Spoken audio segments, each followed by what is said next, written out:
नमस्कार, बहुत स्वागत। मिडिल ईस्ट को लेकर चर्चा करेंगे। आपके साथ मैं हूं ललित प्रजापति। मिडिल ईस्ट से जो खबरें आई हैं, भारत के लिहाज से दुखद खबर भी आई हैं, इसको लेकर भी बातचीत करेंगे। क्या कुछ इस वक्त वहां पर अपडेट चल रहा है, उसकी भी हम बात कर लेंगे। तो स्ट्रेट ऑफ होर्मुज से दुखद खबर, टैंकर पर अमेरिकी हमला हुआ और 3 जो भारतीय नाविक हैं उनकी मौत हो गई है। लगातार दूसरे दिन भी हमले हुए हैं। ईरान के स्ट्रेट ऑफ होर्मुज में ये पूरा घटनाक्रम हुआ है। ओमान तट पर एक कमर्शियल वेस पर हमला हुआ, 3 भारतीय नाविकों की मौत हो गई है।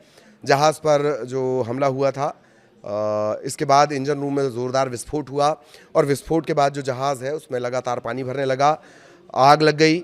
कुल 24 भारतीय नाविक इसमें सवार थे, 21 का रेस्क्यू कर लिया गया था। और शुरुआत में जानकारी लगी कि 3 लोग लापता हैं, लेकिन बाद में पता चला कि उन तीनों की जान नहीं बचाई जा सकी है। तो ओमान की खाड़ी में पालाऊ के झंडे वाले जो तेल टैंकर है MT सेटेबेलो, इस पर यह हमला हुआ था। तीनों भारतीय नाविक जो लापता बताए जा रहे थे, अब उनकी मौत की पुष्टि हो गई है। केंद्रीय बंदरगाह और शिपिंग जलमार्ग मंत्री सर्बानंद सोनोवाल ने इस दुखद घटना पर शोक भी व्यक्त किया है। उन्होंने कहा कि भारत के समुद्री समुदाय के लिए बड़ी क्षति है और 3 जो भारतीय नागरिक हैं उनकी जान चली गई है। मंत्री ने अपने पोस्ट में और क्या कुछ कहा है वो भी आपको बताते हैं। कठिन समय में मृतकों के परिवार के साथ सरकार खड़ी हुई है और बचाए गए जो चालक दल के सदस्य हैं, मतलब 24 लोग थे, 21 बचा लिए गए थे, 3 लापता थे, अब उनकी जान जा चुकी है। जो सुरक्षित बचा लिए गए उन्हें जल्द से जल्द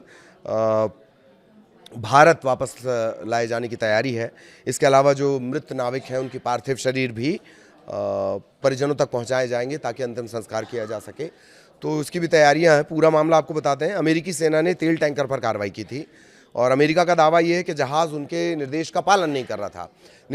चूंकि अभी अमेरिका की नौसेना की वहाँ पर नाकाबंदी उसने कर रखी है, तो ये जहाज़ निर्देश का पालन नहीं कर रहा था, इस वजह से उस पर हमला किया गया और ईरान से तेल उसमें ले जाया जा रहा था, ऐसा अमेरिका की तरफ से दावा किया गया है।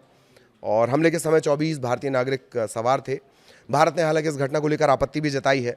विदेश मंत्रालय ने जहाज़ पर हुए इस हमले की निंदा की। व्यापारिक जहाज़ों को निशाना बनाया जाना ये गलत है, चिंताजनक है।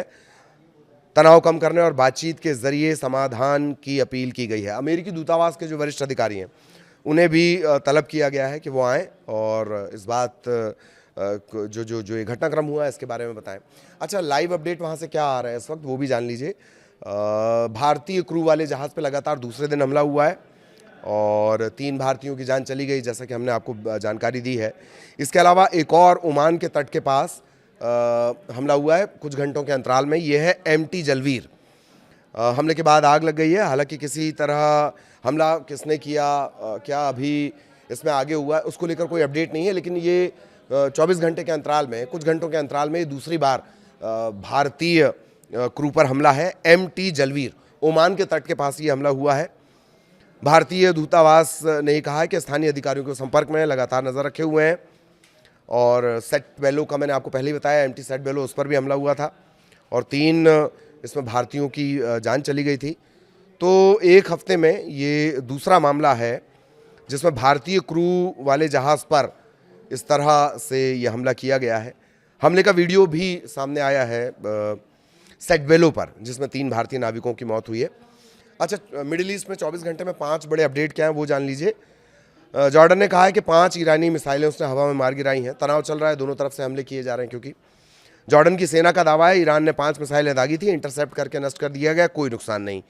ईरान का कहना है कि अमेरिकी MQ-9 रीपर ड्रोन उन्होंने ढेर कर दिया। तस्नीम न्यूज़ के हवाले से बड़ी जानकारी निकलकर सामने आ रही है।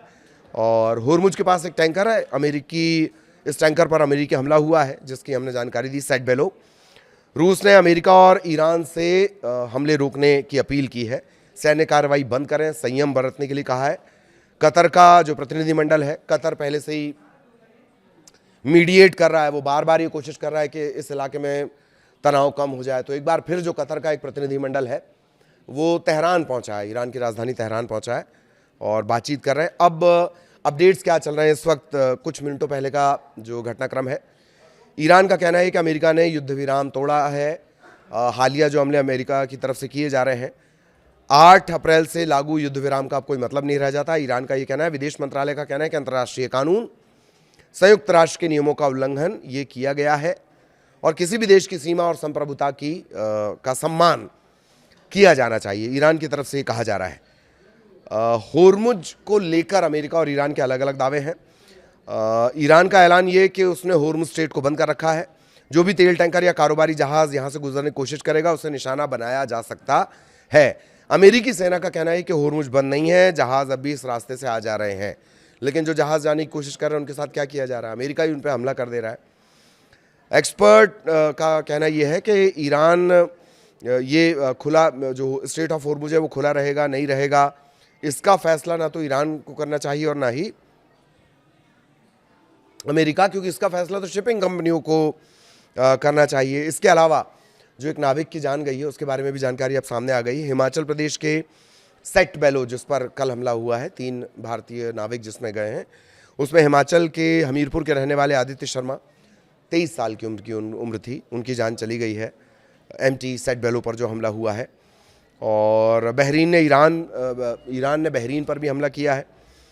वहाँ की भी जो तस्वीरें वो अब सामने आ गई हैं और बार बार ये दोहराया जा रहा है ईरान की तरफ से कि अब उस सीज़ फायर का कोई मानी नहीं रह गया है जो अमेरिका की तरफ से किया गया था।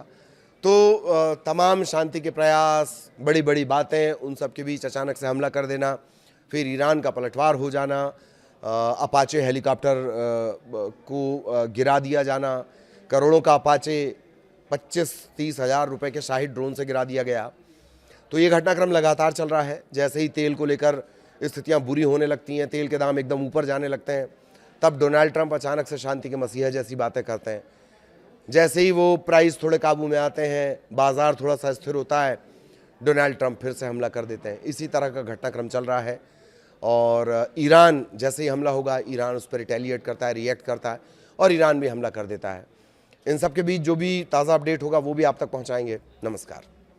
अमेरिका, क्योंकि इसका फैसला तो शिपिंग कंपनियों को करना चाहिए। इसके अलावा जो एक नाविक की जान गई है उसके बारे में भी जानकारी अब सामने आ गई है। हिमाचल प्रदेश के सेट बेलो जिस पर कल हमला हुआ है, 3 भारतीय नाविक जिसमें गए हैं, उसमें हिमाचल के हमीरपुर के रहने वाले आदित्य शर्मा 23 साल की उम्र थी, उनकी जान चली गई है एमटी सेट बेलो पर जो हमला हुआ है।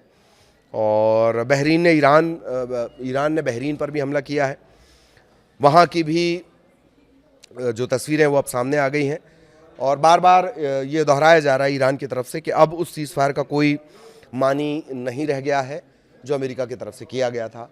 तो तमाम शांति के प्रयास, बड़ी बड़ी बातें, उन सब के बीच अचानक से हमला कर देना, फिर ईरान का पलटवार हो जाना, अपाचे हेलीकॉप्टर को गिरा दिया जाना, करोड़ों का अपाचे 25-30 हज़ार रुपये के शाहिद ड्रोन से गिरा दिया गया। तो ये घटनाक्रम लगातार चल रहा है। जैसे ही तेल को लेकर स्थितियां बुरी होने लगती हैं, तेल के दाम एकदम ऊपर जाने लगते हैं, तब डोनाल्ड ट्रंप अचानक से शांति के मसीहा जैसी बातें करते हैं।